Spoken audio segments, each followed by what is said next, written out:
It was about 1.5 years ago when the shenanigans started. That was when my electric bill started to increase at an alarming rate. I mean, just look at the spike, it's really dramatic. At first I thought it was just a fluke, but when it continued and even got worse, I reached out to the LA Department of Water and Power. And they didn't have any answers, they kind of blew me off actually, but I did have a theory of my own. This is the AC unit in my apartment, and for a long time it was noisy. Really noisy.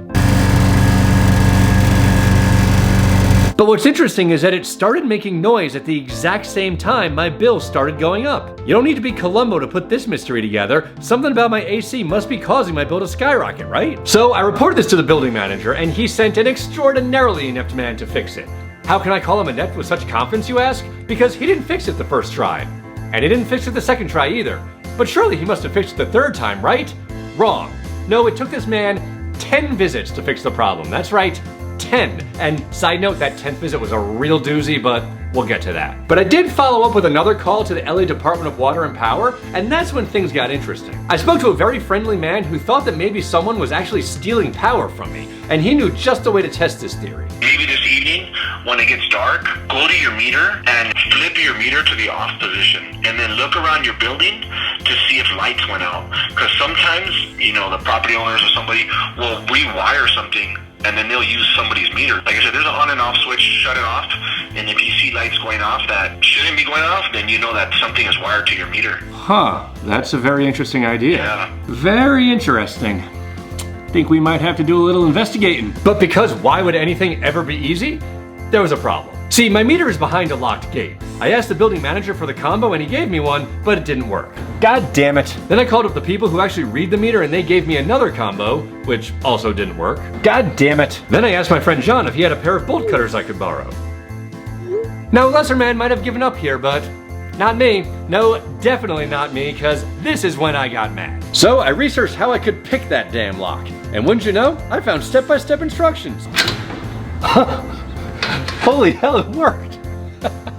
This is amazing, I feel so cool right now. So with the lock picked, I could finally run my test of turning off my power and seeing if any other lights in the building went out. Okay, now I'm pretty sure that this is mine, but I'm not 100% sure, so I left all the lights on in my apartment, and so I'm gonna run out into the alleyway after I hit it and check to make sure that they're the ones that went off. All right, here goes nothing. Now, go check and make sure it was actually my apartment that went off. Okay, yes, it was my lights that went off. Now to check around the building, see if anything else went off. Laundry room, light still on. Garage, light still on. Front door, light still on. Front entranceway, light still on. And of course my apartment, everything's off. Man, I am extremely disappointed that this one didn't work. I really wanted this to work. God damn it.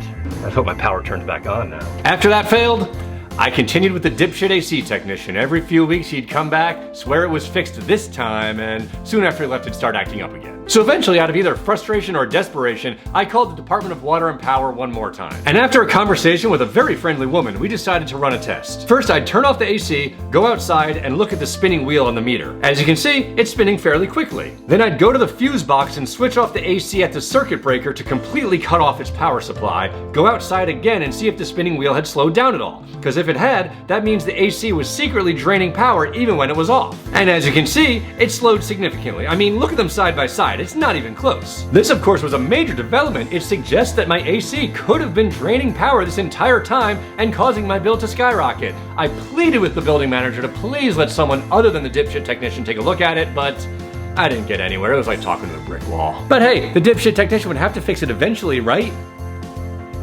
Right? Well, it took longer than it should have, but on his 10th visit, he made a discovery that shook me to my core. He discovered fishing tackle.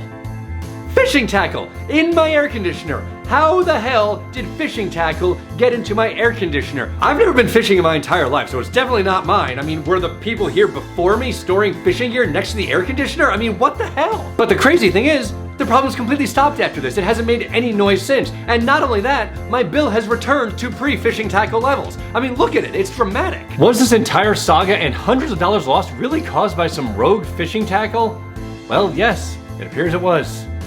So what's the moral of the story? I don't know. What have I learned? Nothing. Well, actually, I guess I've learned that I might have the stupidest life on the planet. Like, what kind of goober do you have to be to get derailed by fishing tackle in this way? But whatever, I'm just glad it's over. You've got mail. Oh, god damn it!